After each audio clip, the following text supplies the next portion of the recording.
पाकिस्तान का 78वां यौम आज़ादी और मारका हक में पाकिस्तान की शानदार फतह ने इस बार जश्न आज़ादी की खुशियों को दुबाला कर दिया। चैनल 5 न्यूज़ ने भी जश्न आज़ादी को भरपूर तरीके से मनाया। न सिर्फ मुख्तलिफ ट्रांसमिशंस की गई, इसके साथ साथ यौम आज़ादी का केक भी काटा गया, जिसमें शहर की मुमताज़ शख्सियात ने शिरकत करके तकरीब को 4 चांद लगा दिए।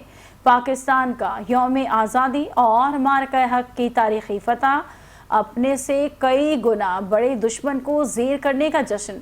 चैनल 5 न्यूज़, स्टार एशिया भी किसी से पीछे ना रहा, बढ़ चढ़कर इस खुशी में हिस्सा लिया और यौम आज़ादी का केक काटा गया।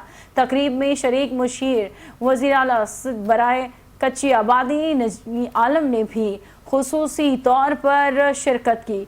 उनका कहना था कि पाकिस्तान ने जिस तरह भारत को शिकस्त दी, पूरी कौम को ऐसा ही जश्न मनाना चाहिए। Chairman channel 5 news, play TV, metro 1 news, star Asia के खालिद आराई ने कहा कि ज़िंदगी में पहली मर्तबा इतने भरपूर तरीके से यौम आज़ादी का जश्न देखा है। जिस तरह सिंध हुकूमत ने कहा था कि 1 अगस्त से 14 अगस्त तक जश्न मनाया जाएगा, वैसा ही हुआ।